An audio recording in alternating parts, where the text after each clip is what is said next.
Assalamualaikum warahmatullahi wabarakatuh. Saya Amira Afika binti Yaakob, pengerusi forum pada hari ini.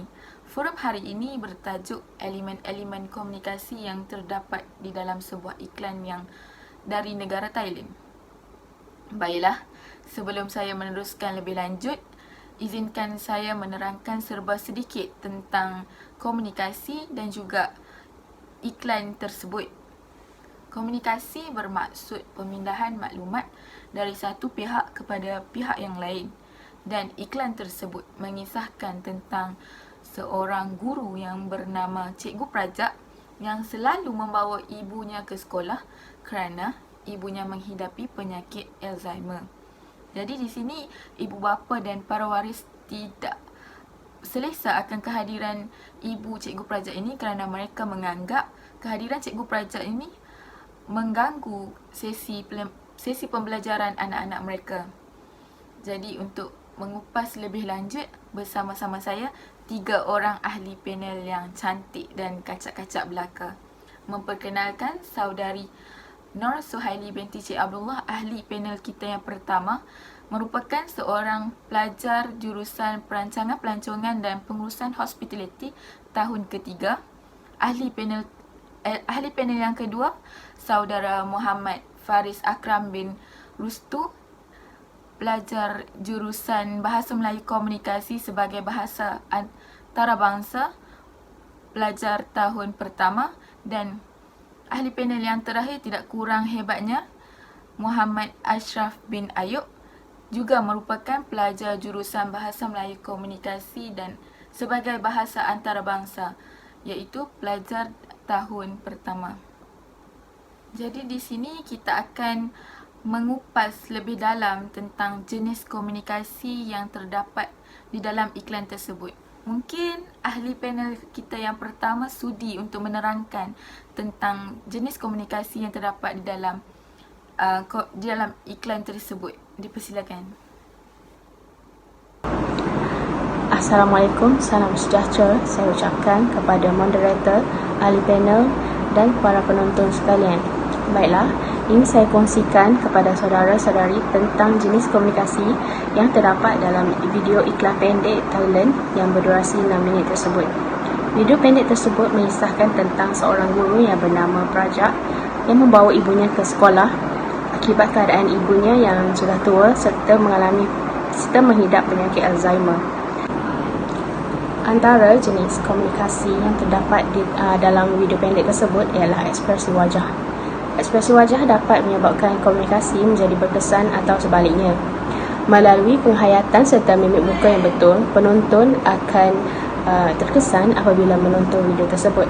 Pelbagai jenis ekspresi wajah yang terdapat dalam video tersebut, sebagai contoh, ekspresi wajah yang terkejut dan risau ditunjukkan oleh guru Prajak apabila mendapati ibunya hilang. Juga, para murid serta ibu bapa turut menunjukkan perasaan sedih apabila melihat guru Prajak memeluk ibunya setelah menemui ibunya. Selain pada itu, pandangan mata.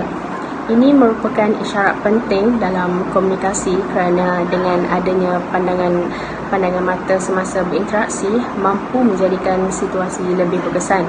Contohnya, pandangan mata guru Prajak terhadap ibunya cukup menjelaskan situasi bahawa dirinya amat menyayangi ibunya dengan setulus hati. Tambahan lagi, situasi seterusnya di mana anak murid yang memandang ibunya sedang memandu menunjukkan bahawa dirinya amat berterima kasih dan terharu akan pengorbanan ibunya yang sanggup menghantar dan mengambilnya pulang daripada sekolah. Juga, pengetua sekolah turut melahirkan perasaan yang sedih apabila beliau berbincang dengan para ibu bapa akan keadaan sebenar guru Prajak yang terpaksa membawa ibunya ke mana sahaja dia pergi. Dia meminta agar semua pihak memahami dan bertolak ansur dengan keputusan yang dibuat oleh guru Prajak tersebut.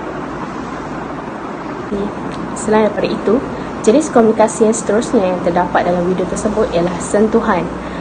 Beberapa mesej seperti perhatian, sokongan emosi, kasih sayang atau simpati dapat diwujudkan dengan sentuhan. Contohnya, guru Prajak memeluk ibunya dengan erat sekali setelah berjaya menemui ibunya yang hilang itu. Juga anak murid yang Anak murid yang menemukan ibu kepada guru prajak juga memimpin tangan ibu prajak ke sekolah. Ini menunjukkan bahawa murid itu sangat prihatin serta mengambil berat akan keselamatan ibu kepada guru prajak tersebut. Selain daripada itu, proxemic ialah jenis komunikasi bukan verbal yang berkaitan dengan penggunaan ruang. Penentuan jarak bergantung pada tingkat keakraban antara komunikator. Sebagai contoh, guru prajak menjaga ibunya dengan penuh kasih sayang. Dia juga turut menyuap ibunya makan, memandikan ibunya serta membawa ibunya setiap hari ke sekolah bagi menemani dia.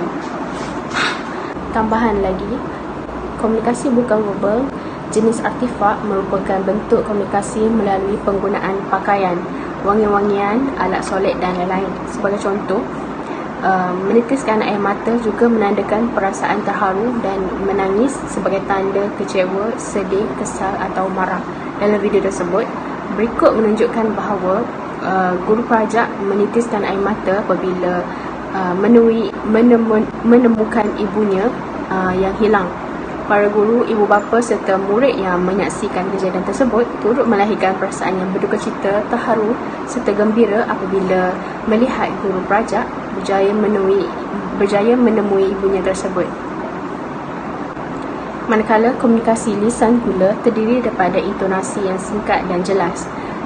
Kemampuan memberikan intonasi yang tepat dan betul pada kata-kata yang dipilih mampu menjadikan komunikasi lebih berkesan serta dapat mempengaruhi mesej. Sebagai contoh, guru prajak memanggil ibunya dengan intonasi yang kuat dan jelas sewaktu menyedari bahawa ibunya yang hilang. Dia terus-menerus memanggil nama ibunya dengan kuat kerana risaukan keadaan ibunya itu. Selain itu, guru prajak juga memanggil nama anak muridnya iaitu Suti untuk menjawab soalan yang ditanyanya. Manakala, pada komunikasi lisan yang singkat dan jelas seperti situasi seorang murid yang menyuruh ibunya memberhentikan kereta serta-merta selepas mendapati ibu kepada guru prajak sedang berada di tepi jalan. Setelah itu, ibu kepada murid tersebut langsung memberhentikan kereta di tepi jalan serta membantu ibu tersebut. Melalui penyampaian mesej secara ringkas dan jelas, ia dapat menyebabkan penerima faham dan menghasilkan komunikasi yang berkesan. Setakat itu saja yang saya mampu berkongsi untuk jenis komunikasi. Sekarang saya serahkan kepada ahli panel yang seterusnya. Sekian, terima kasih dan Assalamualaikum. Terima kasih saudari ahli panel yang pertama. Jadi sebentar tadi saudari Nur Suhaili telah menerangkan tentang jenis komunikasi yang terdapat di dalam iklan tersebut iaitu komunikasi jenis bukan verbal. Kita teruskan lagi dengan bentuk komunikasi yang terdapat di dalam iklan ini. Mungkin saudara ahli panel yang kedua sudi untuk menerangkan lebih lanjut tentang bentuk komunikasi. Silakan. Assalamualaikum dan salam sejahtera. Terlebih dahulu, terima kasih kepada moderator Saudari Amirah dan panel 1 iaitu Saudari Suhaili di atas pembentangan atau penerangan yang begitu memberangsangkan sebentar tadi. Baiklah, di sini saya akan mengupas sedikit tentang bentuk komunikasi yang telah digunakan dalam iklan tersebut. Antara bentuk komunikasi yang dapat dilihat dalam iklan tersebut ialah pertama, komunikasi silang budaya yang melibatkan masyarakat Thailand sebagai pengirim dan kita, rakyat Malaysia, sebagai penerima. Terdapat beberapa kelemahan atau halangan dalam komunikasi silang budaya ini seperti penggunaan bahasa yang berbeza membuatkan mesej yang ingin disampaikan sukar untuk difahami. Walau bagaimanapun, halangan ini telah diatasi dengan meletakkan sari kata atau subtitle dalam setiap dialog dan penerangan yang disampaikan dalam video tersebut.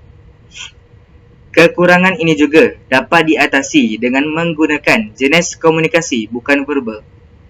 Seperti yang telah diterangkan oleh saudari Suhaili sebentar tadi, komunikasi bukan lisan atau bukan verbal hanya melibatkan bahasa tubuh seperti ekspresi wajah, sentuhan serta gaya tubuh yang lain melibatkan satu perkataan pun.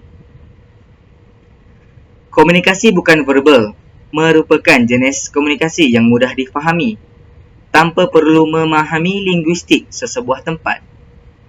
Dalam iklan ini, selain terdapat saya kata yang dapat membantu memahami mesej yang ingin disampaikan, terdapat juga bahasa bukan verbal yang digunakan menjadikannya lebih mudah difahami oleh masyarakat pelbagai budaya, seperti watak utama yang memeluk ibunya yang melambangkan kasih sayangnya kepada ibunya. Bentuk komunikasi seterusnya ialah komunikasi berasaskan teknologi. Dalam era globalisasi ini, kita tidak lari daripada menggunakan pelbagai teknologi untuk mendapatkan pelbagai maklumat seperti rangkaian internet.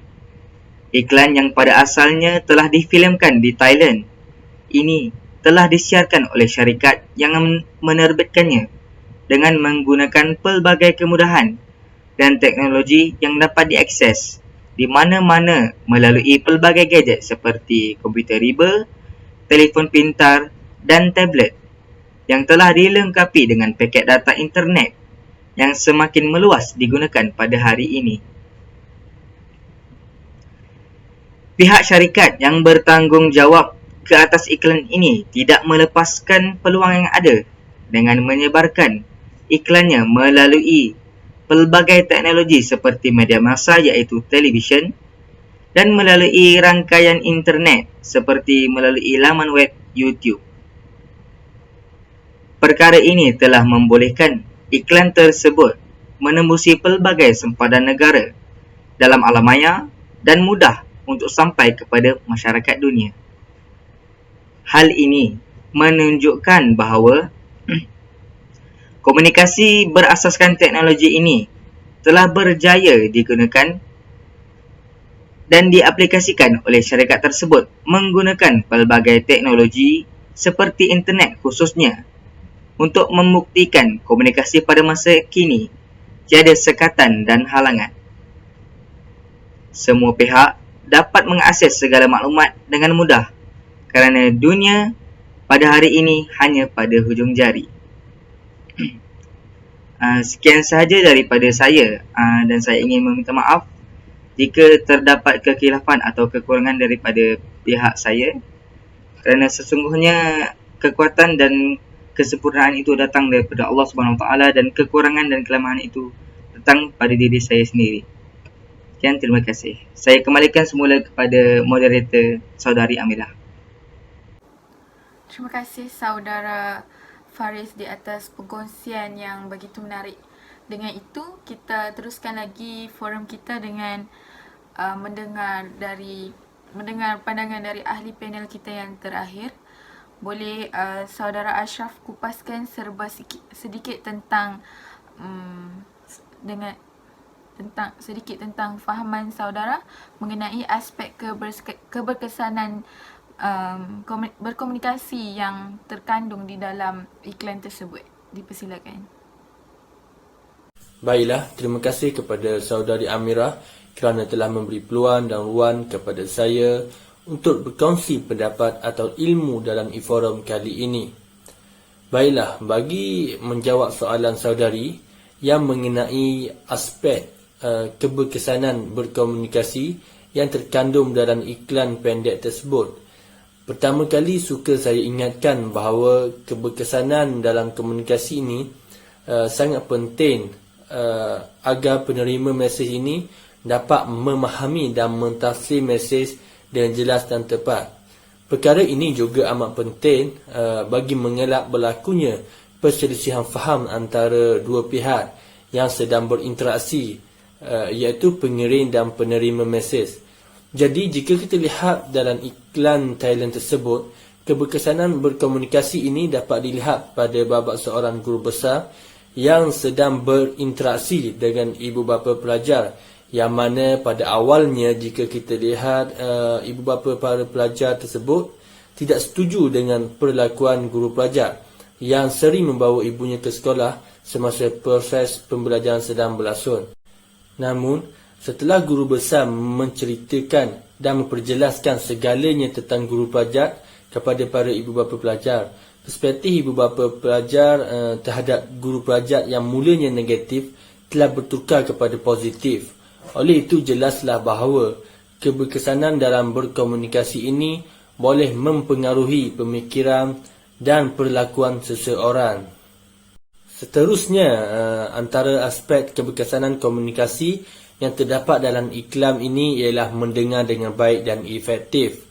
Kajian sebelum ini telah menunjukkan bahawa aspek ini merupakan penyumban yang penting dalam mewujudkan proses komunikasi yang berkesan.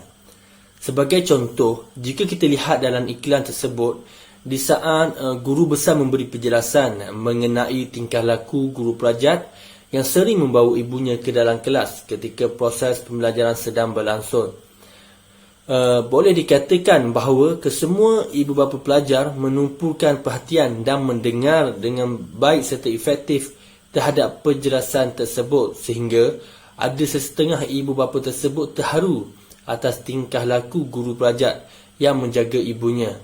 Oleh itu, jelaslah bahawa pendengaran yang baik dan efektif daripada ibu bapa tersebut terhadap penjelasan daripada guru besar telah mewujudkan komunikasi yang berkesan. Baiklah, itu sahaja perkongsian daripada saya kali ini, dan saya berharap perkongsian ini dapat menjawab persoalan yang telah ditanya oleh saudari Amriah sebentar tadi. Sekian, terima kasih. Betul tu saudara Ashraf. Maka forum kita pada hari ini sudah sampai ke penghujungnya. Sebagai kesimpulan, dapat saya katakan bahawa sesebuah iklan itu haruslah mempunyai elemen-elemen komunikasi yang berkesan agar sesebuah iklan itu dapat menyampai mesej kepada penonton dan pendengar dengan baik. Sekian, wabillahi taufiq wal hidayah. Wassalamualaikum warahmatullahi wabarakatuh.